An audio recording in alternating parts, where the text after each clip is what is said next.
It's October 27th. It's a Thursday. This Day Weather Podcast brought to you by Cowboy State Daily. Check them out at cowboystatedaily.com for the most amount of original Wyoming news content anywhere.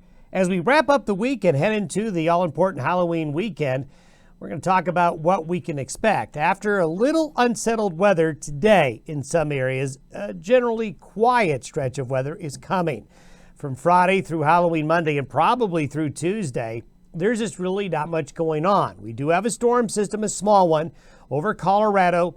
It'll be producing some snow and rain shower activity in Colorado and surrounding areas, but it's sliding south and east out of the area. So by tomorrow and through Monday, most of the western United States going to have a pretty quiet pattern. This means good weather coming for Halloween as it stands right now. We still expect those changes coming mid to late next week, but from Friday through probably Tuesday, for hunters, for travelers, for outdoor interests, looks pretty good. It won't be really warm. It'll be a little windy at times, but for the last days of October and the first day or two for November, really quite a good stretch of weather. Here's a beautiful shot taken earlier this week of a stacked lenticular clouds from Dave Bell in Pinedale. You get into the time of year now where the jet stream winds are stronger and stronger, and this is where you get these lenticular lens-shaped clouds, and sometimes you have just spectacular displays like this. These clouds form very high in the wave that forms as winds go over the higher mountains. So these winds coming over the mountains cause a wave, and the top of the wave is where these clouds form. That's why they have a lens shape to them. And it almost is like they're stationary. It's because they are, because the clouds form at the peak of the wave. And this is one reason when you see these clouds and you're about ready to get on an airplane, hold on tight, it's going to be a little turbulent.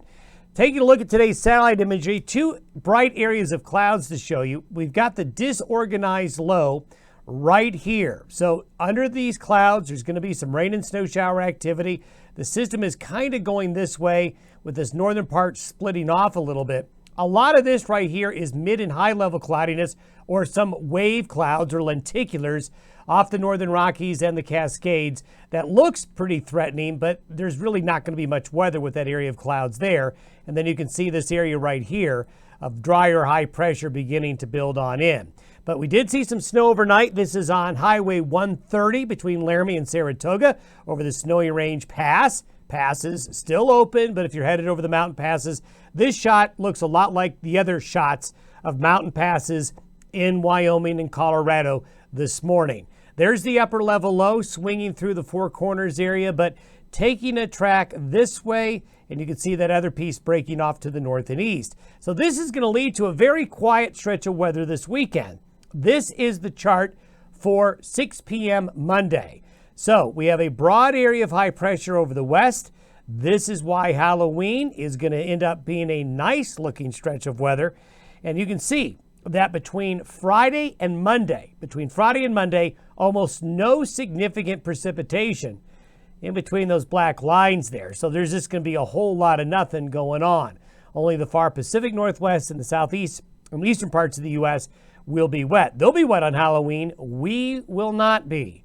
So we're going to have ourselves a happy Halloween when we take a look at temperatures and conditions across the region, really looking pretty good.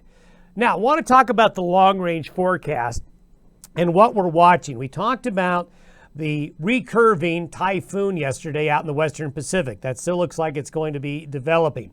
But as we get into the cold season, we really concentrate on what's going on in the Pacific. And for those of you new to the podcast, I'm going to bring up a new term for you because we're going to be talking about this during the winter season. We're going to be talking about oscillations.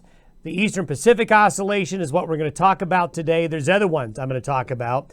But the Eastern Pacific Oscillation, or what we call the EPO, is a real important indicator in terms of trying to figure out what's going to happen in the long term.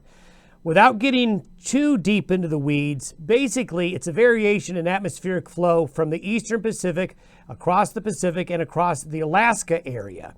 And when we have these positive phases, most of North America is in a warmer, milder phase.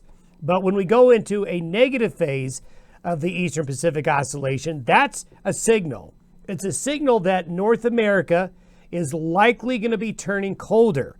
Basically and simply put, we talk about this all the time. When you get a ridge of high pressure in the Eastern Pacific, that is a negative Eastern Pacific oscillation. That is a cold signal from the Rockies to the Great Lakes and other parts of the U.S. as well. So we always want to keep an eye on, is the phase going negative or positive in the Pacific? As we get into the cold season, this becomes very important. We don't talk much about it in the summer because really in the summer, it's not as of a big factor.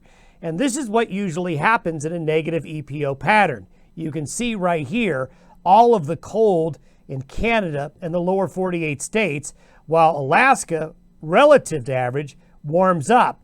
That's because that ridge forms just like this. So when we take a look at the European model that's going out into November, anything that's south of, below that zero line, is a negative phase of the Eastern Pacific Oscillation.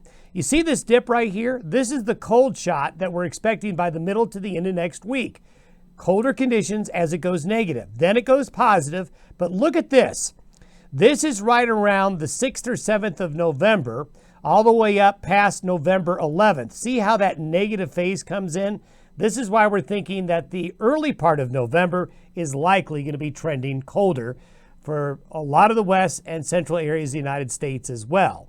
And that will probably then move east later in the month. Have yourself a great Thursday. We'll see you tomorrow.